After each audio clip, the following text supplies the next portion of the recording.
नमस्कार, सीएनबीसी आवाज मोतीलाल ओसवाल स्टूडियो में आप सभी का स्वागत है। अब हम शुरुआत करेंगे 10 के दमदार ट्रेड्स की हेडलाइंस के साथ।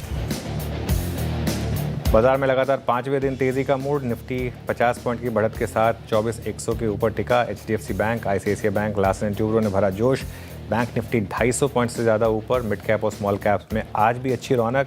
इंडिया विक्स 2% फिसलकर 13 के नीचे आया।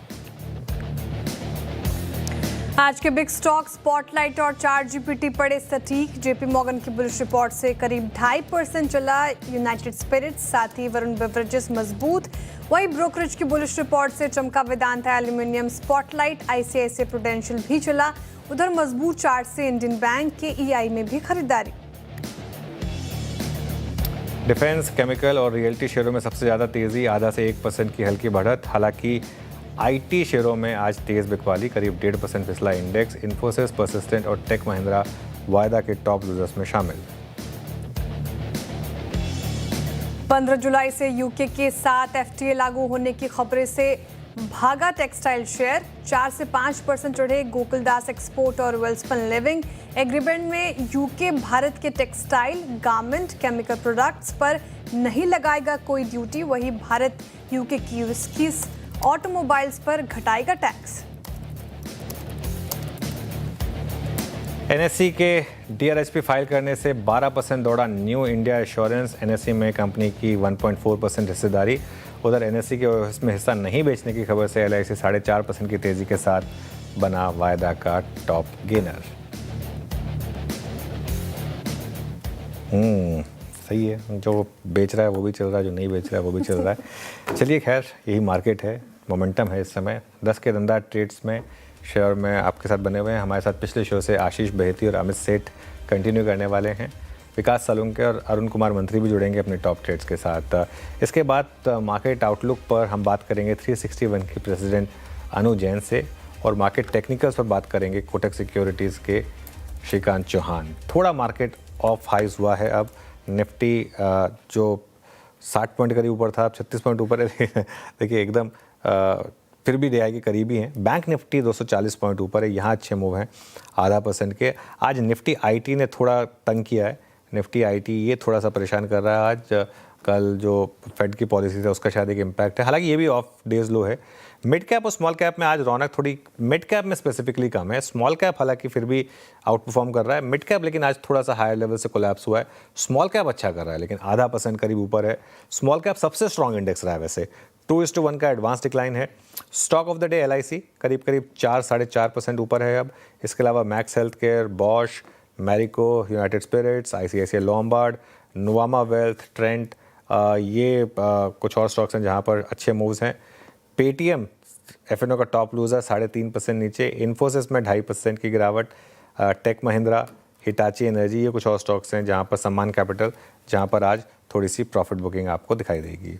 Shreya, right, stock specific action तो है मार्केट में क्योंकि ब्रेथ अच्छी बनी हुई है। मिड कैप और स्मॉल कैप में अच्छी बाइंग नजर आ रही है। तो ट्रेड्स की शुरुआत कर लेते हैं और हमारे साथ अब विकास सालुंखे जी और अरुण कुमार मंत्री जी भी जुड़ते हुए। आप दोनों का ही बहुत स्वागत है कार्यक्रम में। Good morning to both of you. Arun ji बताइए, इस वक्त के 2 ट्रेड्स क्या होंगे आपके? जी बिल्कुल श्रेया जी, गुड मॉर्निंग। श्रेया जी, दोनों बाई साइड का ही काउंटर है। स्टॉक स्पेसिफिक काफी अच्छा एक्शन है। तो पहला स्टॉक आयशर मोटर्स में खरीदारी की सलाह रहेगी। एक ब्रेकआउट के बाद रीटेस्टिंग स्टॉक में नजर आ रही है और यहाँ से मुझे लग रहा है मोमेंटम पॉजिटिव होना चाहिए। तो आयशर मोटर करंट लेवल के आसपास खरीदें। आज के लो के नीचे स्टॉप लॉस लगाएं। 7520 का स्टॉप लॉस रहेगा और 7721 तक के टारगेट आयशर मोटर में आ सकते हैं। दूसरा स्टॉक अगेन फार्मा स्पेस से मैनकाइंड फार्मा में खरीदारी की सलाह रहेगी। एक ब्रेकआउट इंट्राडे चार्ट्स पर नजर आ रहा है। तो माइंडकाइंड 2390 के आसपास खरीदें। 2368 का स्टॉप लॉस रहेगा और 2456 के टारगेट। आयशर मोटर्स और मैनकाइंड दोनों बाई साइड की ट्रेड आती हुई अरुण जी की तरफ से, दोनों में ही अच्छी स्ट्रेंथ है। विकास जी आप बताइए, आपके 2 ट्रेड्स क्या होंगे इस वक्त के? जी दोनों भी बाय साइड में रहेंगे। पहले तो पीएफसी मुझे अच्छा लग रहा है, करंट रेट पे 434 के आसपास ट्रेड कर रहा है। मुझे लगता है 450 के आसपास की रेंज यहाँ पे ओपन होते हुए देखने मिल रही है। 428 का यहाँ पे इंपॉर्टेंस बेस यहाँ पे देखने मिल सकता है, तो 428 के स्टॉप लॉस से पीएफसी को बाय करना है। और दूसरा बाय कॉल मेरा टाटा पावर है, जहाँ पे एक मुझे लगता है कि लास्ट कुछ दिनों में एक साइडवेज मोमेंटम देखने मिला, बट एक अच्छा अपनी यहाँ पे सेटअप बनते हुए देखने मिल रहा है। तो 418 के टारगेट के लिए टाटा पावर को यहाँ पे बाय किया जा सकता है 394 के स्टॉप लॉस से। तो दोनों भी काउंटर हमने हमारे क्लाइंट को भी रिकमेंड कर चुके हैं और दोनों में हमारे बाय के रहे। पीएफसी और टाटा पावर विकास जी को काफी पसंद आ रहा है और देखिए स्ट्रेंथ भी है। टारगेट और स्टॉप लॉस आपकी स्क्रीन पर हैं। आगे बढ़ते हैं और अमित जी, अब आपसे 2 ट्रेड्स लेना चाहूंगी। 10 के दमदार के लिए 2 ट्रेड्स कौन से होंगे आपके? श्रेया जी, पहला ट्रेड रहेगा एचडीएफसी लाइफ इंश्योरेंस। अगर इसका डेली चार्ट देखें तो प्राइस और आरएसआई का यहाँ पे एक डाइवर्जेंस है। स्टॉक में एक बॉटम रिवर्सल दिखाया है, 10 और 20 डेमा ऑलरेडी रिगेन हो गया है, तो एक नीचे के लेवल से स्टॉक रिकवर हो रहा है विद प्राइस एक्शन। तो इसे बाय करें। 584 का स्टॉप लॉस रहेगा और टारगेट्स हमारे यहाँ पे रहेंगे 600 रुपीज के। दूसरा स्टॉक रहेगा एचडीएफसी बैंक। यहाँ पे वीकली चार्ट्स में प्राइस और आरएसआई का डाइवर्जेंस है। डेली चार्ट्स में देखिए 10 और 20 मूविंग एवरेज का क्रॉसओवर है और स्टॉक 50 डे के ऊपर 2-3 दिन कंसोलिडेट करके अब एक वापस एक नया मूव दिखा रहा है। तो यहाँ स्टॉप लॉस रहेगा 790 का और टारगेट्स रहेंगे 820 रुपीज के। एचडीएफसी लाइफ और एचडीएफसी बैंक, ये दोनों काउंटर्स अमित जी की तरफ से आते हुए जहां पर स्ट्रेंथ काफी अच्छी है आज के सेशन में। आशीष जी, आपके 2 ट्रेड्स। श्रेया जी, पहला जो ट्रेड रहेगा वो एमएफएसएल पे रहेगा। यहाँ पे मोमेंटम अच्छा बन रहा है और इस मोमेंटम को चेज करने की सलाह रहेगी। जो स्टॉप लॉस इसमें मेंटेन करना चाहिए एमएफएसएल में, 1630 का सेल मेंटेन करे। ऊपर में 1700 और 1730 तक के टारगेट्स देखने मिल सकते हैं। दूसरा जो स्टॉक में अच्छा लग रहा है वो गुडफ्रे फिलिप्स का है। यहाँ पे भी सेटअप स्ट्रॉन्ग बना हुआ है और स्ट्रेंथ ही दिखा रहा है खुलने के बाद से। तो यहाँ 2230 का स्टॉप लॉस लगाकर खरीदारी की सलाह है। 2330 2370 तक के टारगेट्स के लिए। ओके, चलिए गुडफ्रे फिलिप्स। थोड़ा मार्केट में कुछ स्टॉक्स हैं जहां पर अब प्रेशर आ रहा है। इन्फोसिस क्लियरली उनमें से एक है, 2.5% नीचे। इसके अलावा स्विगी ये करीब 2% नीचे है। परसिस्टेंट सिस्टम्स यहाँ पर भी थोड़ी सी गिरावट है। एक बार कोफोज रखेंगे ज़रा स्क्रीन पर, क्योंकि कोफोज सबसे स्ट्रॉन्ग स्टॉक था मिड कैप आईटी का। और ये देखिए, ये अगेन एक और चीज़ देख रहे हैं आप, वीक सेक्टर में भी अगर आप अच्छा स्टॉक चुनें और उसके बाद उसको डिप्स पर बाय करें तो ऐसा पैसा बनता है। कोफोज का चार्ट रखिएगा जरा एक हफ्ते का। आई थिंक उस दिन जो हमने इन्वेस्टर डे से पहले बात की थी, उसके बाद अगले दिन भी पॉजिटिव था, आज फिर पॉजिटिव है। यहाँ पर ये आशीष भैती जी, कोफोज पर क्या भी होगा जी? अनुज जी, सेलेक्टिव आईटी में कुछ रिवर्सल साइंस देखने मिल रहे हैं। उसमें से कोफोज भी एक है और वापस स्टॉक डे हाई के आसपास में आ चुका है।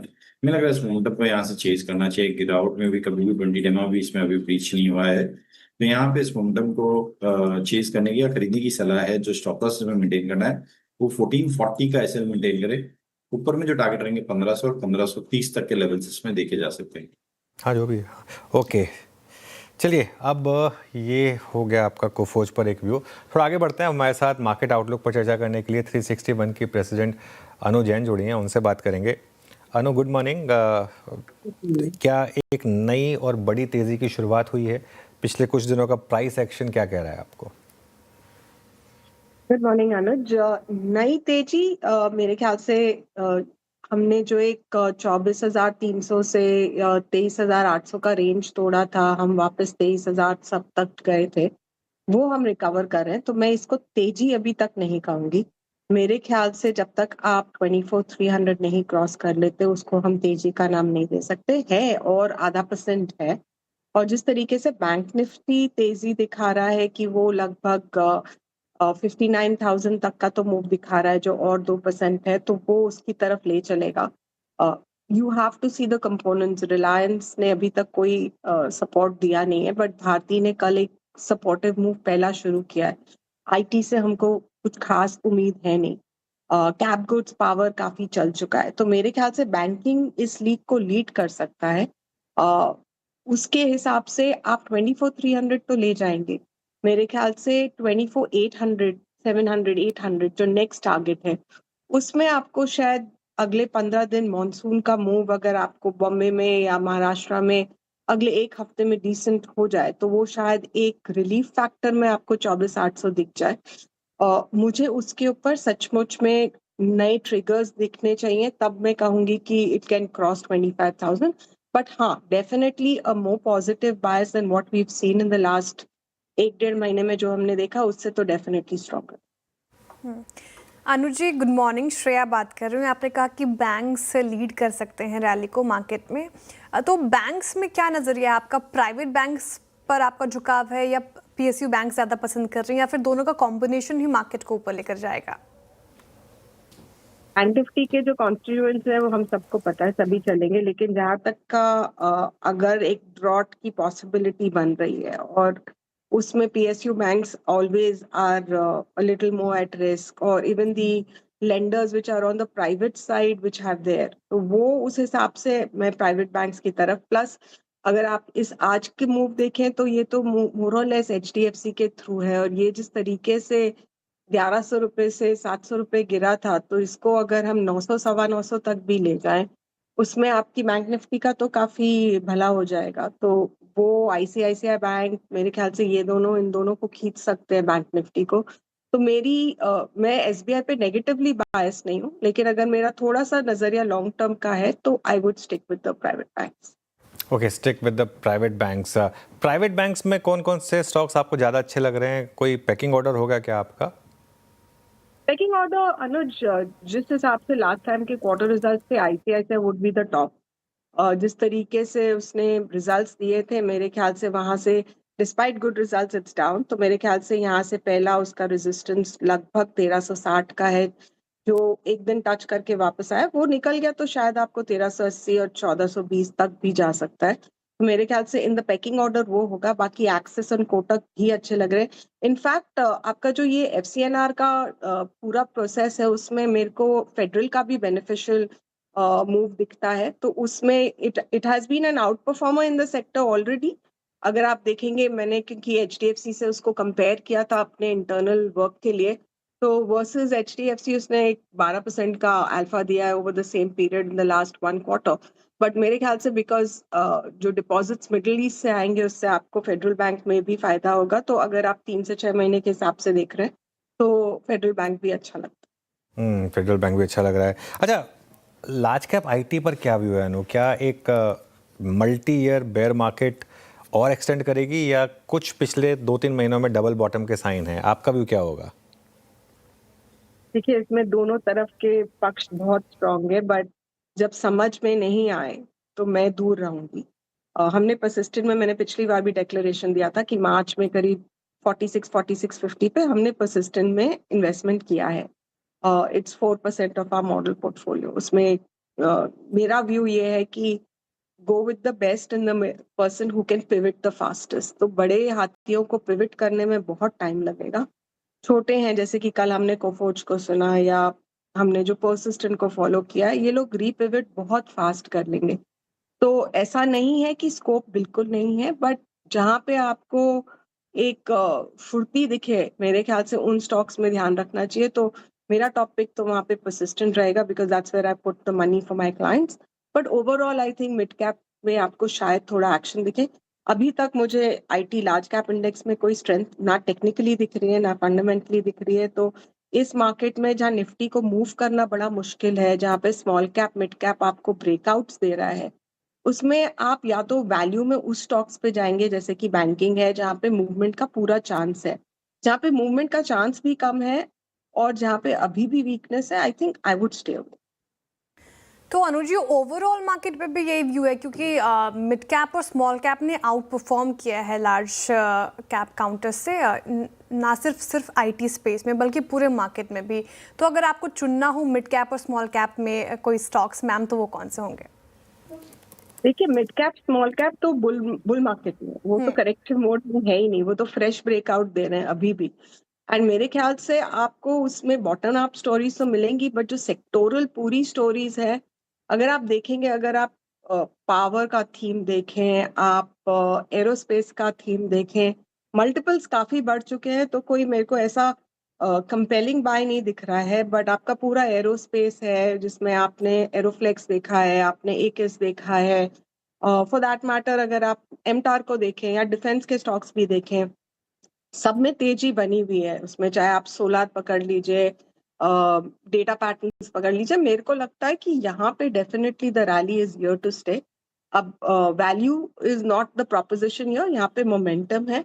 जहाँ पे आपको थोड़ा लॉन्ग टर्म व्यू रखना है मुझे, and this is even a thesis which can be looked at, आपका एआई का जो प्ले है, आपने उसके लिए पावर को प्ले किया पिछले 6 महीने 8 महीने से, बिकॉज वो एक इंफ्रास्ट्रक्चर बेट है कि अगर एआई आएगा, डेटा सेंटर्स आएंगे तो उनके ऊपर होगा।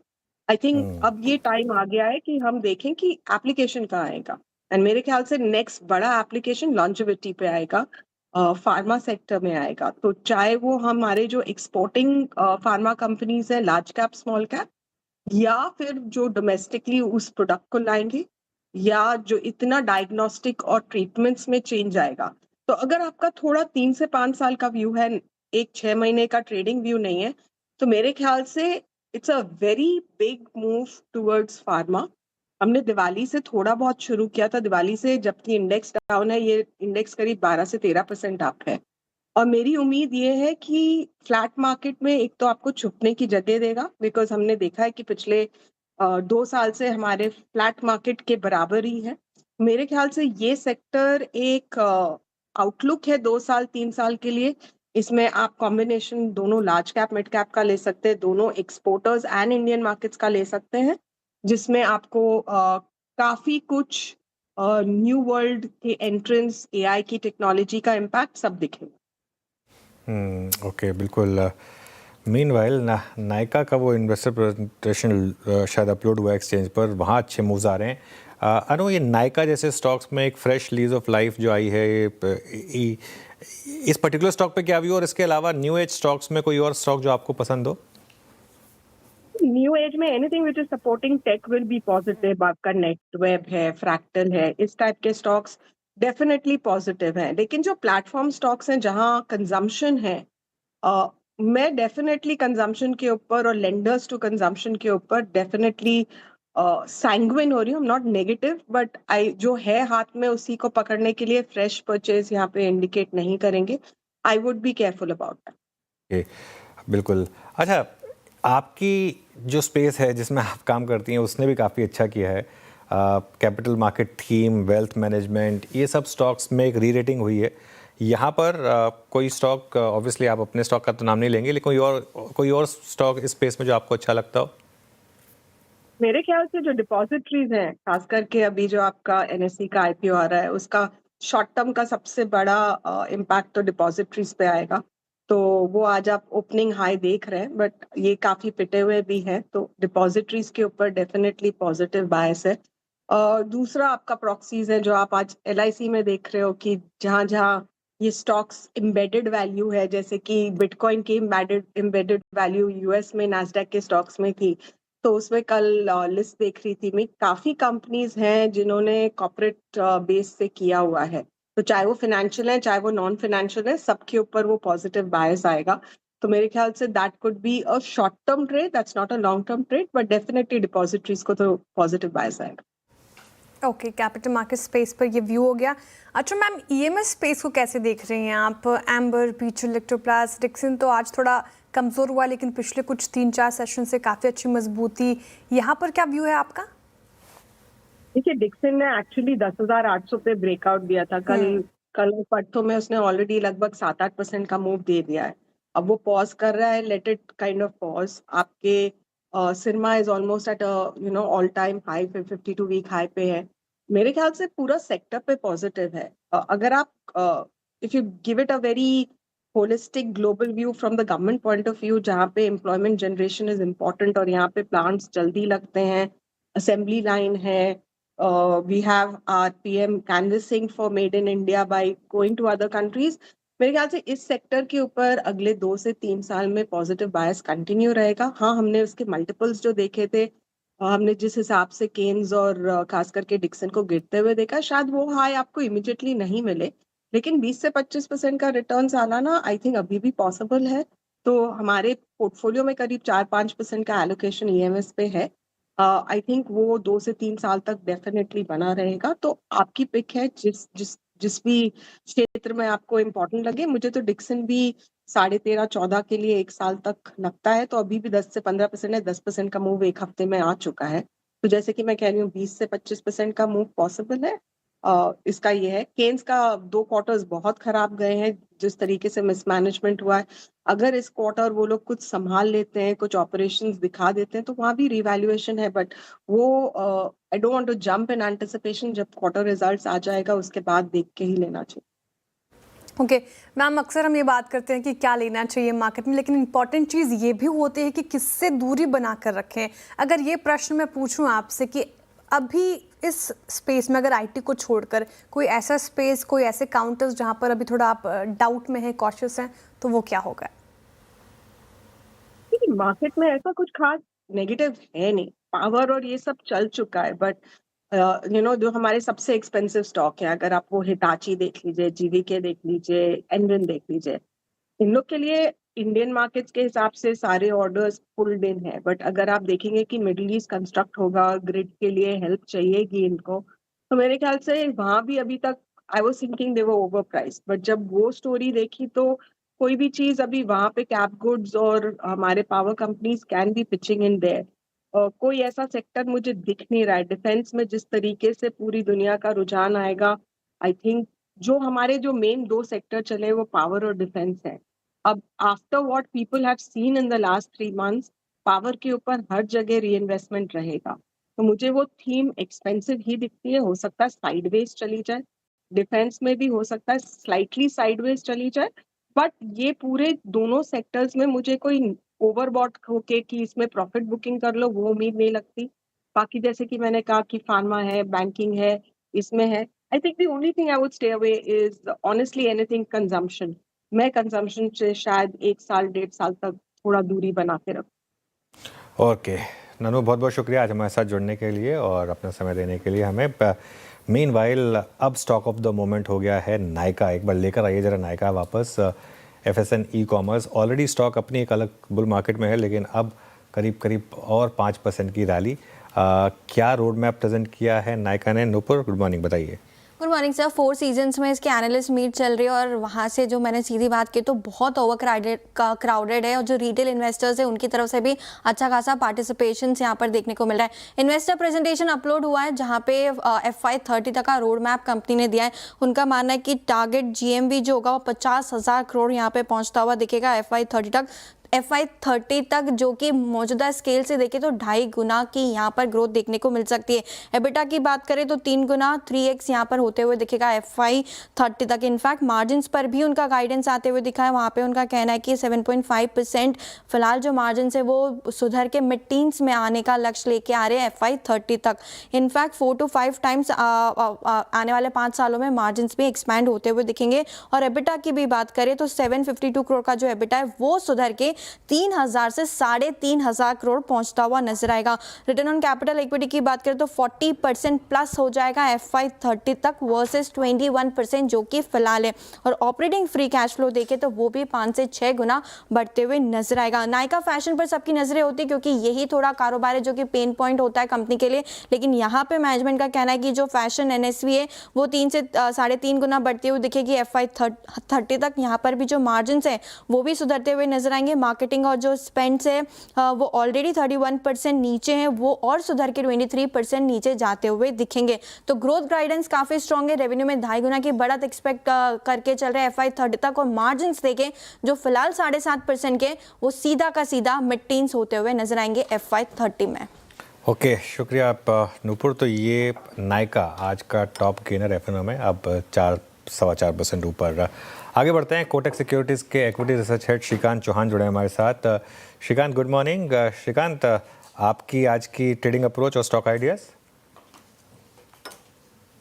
गुड मॉर्निंग अनुज जी, गुड मॉर्निंग एवरीवन। तो देखिए निफ्टी में यही लग रहा है कि काफी ग्रेजुअली हमें अपवर्ड एक्टिविटी देखने मिलेगी। अगर कोई करेक्शन अगर आ जाता तो और अच्छा होता, लेकिन करेक्शन अभी शायद मुझे लगता नहीं कि कोई बड़ा करेक्शन आएगा।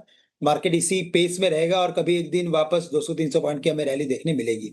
इवेंचुअली हमें लग रहा है कि मार्केट 24,600 के लेवल्स को क्रॉस करते हुए नजर आएगा और कोई माइनर करेक्शन अगर आता है तो 23,800 तक का करेक्शन आ सकता है।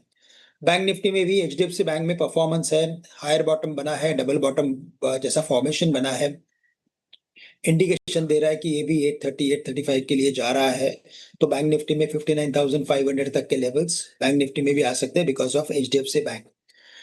बट अगर स्टॉक स्पेसिफिक अगर बात करें तो हमें लगता है कि आज वापस से एक बार कैपिटल मार्केट रिलेटेड स्टॉक्स में अच्छी एक्टिविटी है। सीडीएसएल में काफी जोर से हमने तेजी देखी है, लेकिन साथ ही साथ मुझे लगता है कि ये जितने भी स्टॉक्स एएमसी से रिलेटेड है वहां पे हमें लगता है कि मोमेंटम बहुत ही शानदार हो सकता है आने वाले कुछ दिनों में। एचडीएफसी एएमसी हमें अच्छा लग रहा है, 2715 के करीब ट्रेड कर रहा है। यहाँ से यहाँ पे अपवर्ड एक्टिविटी 2900 2950 तक की एक्सपेक्टेड है। स्टॉप लॉस हमें रखना पड़ेगा 2650 का। और इसके अलावा मुझे लगता है कि एक पावर फाइनेंस कॉर्पोरेशन, ये स्टॉक में भी अच्छी तेजी बनी है, रिवर्सल एक्टिविटी है, पुल बैक ट्रेंड स्टार्ट हुआ है, 450 455 तक के टारगेट्स नजर आते हैं और तकरीबन 427-28 रुपए का स्टॉप लॉस रखना चाहिए for creating trading long position. Okay, PFC और एचडीएफसी एएमसी ये प्रेफर्ड पिक्स हो गए। श्रीकांत जी आपके गुड मॉर्निंग टू यू। अच्छा, नाइका पर क्या व्यू होगा, इस पे भी चार्ट चेक लेना चाहूंगी आपसे क्योंकि इन्वेस्टर डे प्रेजेंटेशन जारी है और फाइनेंशियल 30 तक $5 बिलियन का कारोबार का लक्ष्य रखा है, तो काफ़ी अग्रेसिव टारगेट्स चार्ट्स पर कैसा नजर आ रहा है? नहीं, बिल्कुल, इनफैक्ट इस पर्टिकुलर एनालिस्ट मीट के बाद मोमेंटम देखने मिला है। साथ ही साथ कल के दिन में भी इसमें मोमेंटम था और ऑन इनवाइट्स रखा हुआ है ये मीट। दैट मीन्स कि इसमें डेफिनेटली मैं कहूँगा कि काफ़ी अच्छे एजेंडा भी हो सकते हैं। बट ओवरऑल अगर इसके टेक्निकल पैटर्न को देखें तो मुझे यही लग रहा है कि एक बड़े फॉल के बाद एक pull back gradual upward activity हमें चार्ट्स में देखने मिल रही है। पोजिशनल व्यू मैं रखूंगा यहाँ पे 340-350 के टारगेट्स नजर आते हैं क्योंकि 2 दिन में चला हुआ है स्टॉक। अगर कोई करेक्शन भी आता है तो मुझे लगता है कि उसमें खरीदारी करनी चाहिए, बट इवेंचुअली 350-360 तक के टारगेट्स नजर आते हैं और कोई करेक्शन अगर आता है तो शायद 280 या 285 के रेंज में बड़ा सपोर्ट है, तो उन लेवल्स के करीब इसमें खरीदारी की जा सकती है। ओके, चलिए, बहुत बहुत शुक्रिया श्रीकांत आज हमारे साथ जुड़ने के लिए और अपना स्टॉक स्पेसिफिक आइडिया शेयर करने के लिए।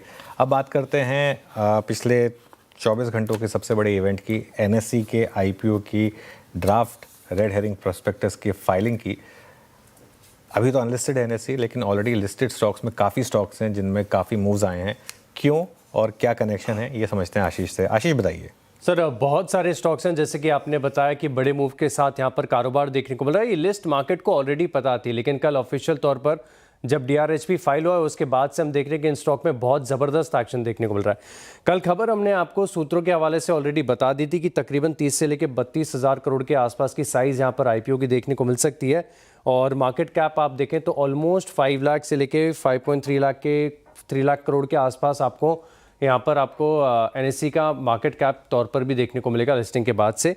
अब वो स्टॉक्स की बात करते हैं जहाँ पर ज़बरदस्त एक्शन है। कुछ स्टॉक ऐसे हैं जो आप लगातार डिस्कस कर रहे हैं, बड़ी तेज़ी यहाँ पर आपको देखने को मिल रही है। मिसाल के तौर पर आप देखें तो स्टॉक होल्डिंग कॉरपोरेशन, जिसका इंडायरेक्ट बेनिफिशियरी आईएफसीआई, इस स्टॉक में तो क्या गजब के गेंस देखने को मिल रहे हैं। आज भी यहाँ पर इंट्राडे बेसिस पर आपको तेज़ी नजर आएगी, लेकिन बाकी के भी कुछ इंटरेस्टिंग स्टॉक है। मिसाल के तौर पर चाहे आप जीआईसी आरई को देखें, न्यू इंडिया एश्योरेंस को देखें या फिर आप देखें नेशनल इंश्योरेंस को और यूनाइटेड इंडिया इंश्योरेंस, इन सभी कंपनीज के पास एनएससी में जो हिस्सेदारी है उसके आंकड़े आपकी स्क्रीन पर आ रहे हैं।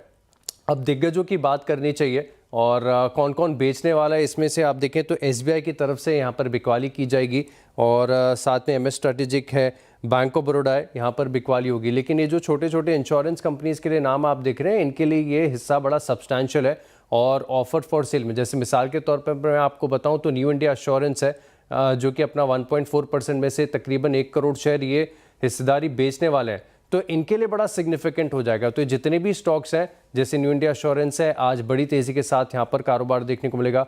आईएफसीआई में बड़े गेंस देखने को मिल रहे हैं। कुछ स्टॉक्स ऐसे हैं जिनके पास परसेंटेज के लिए आज से हिस्सेदारी नहीं है, लेकिन अनलिस्टेड स्पेस में इन्होंने स्टॉक्स में बड़ी ज़बरदस्त खरीदारी की थी। मिसाल के तौर पर मेथन अलॉयज है, लगातार अक्यूमुलेट करते गए थे एनएससी के स्टॉक को, तो जब जब एनएससी पर खबरें आती हैं स्टॉक रिएक्ट करता है। आज 5% की तेज़ी है और दिग्गज एलआईसी यहाँ पर, वैसे तो हिस्सेदारी नहीं बेच रहे लेकिन वैल्यू का तो फ़ायदा मिलता ही है, ये भी स्टॉक आपको तकरीबन 3% ऊपर नजर आएगा।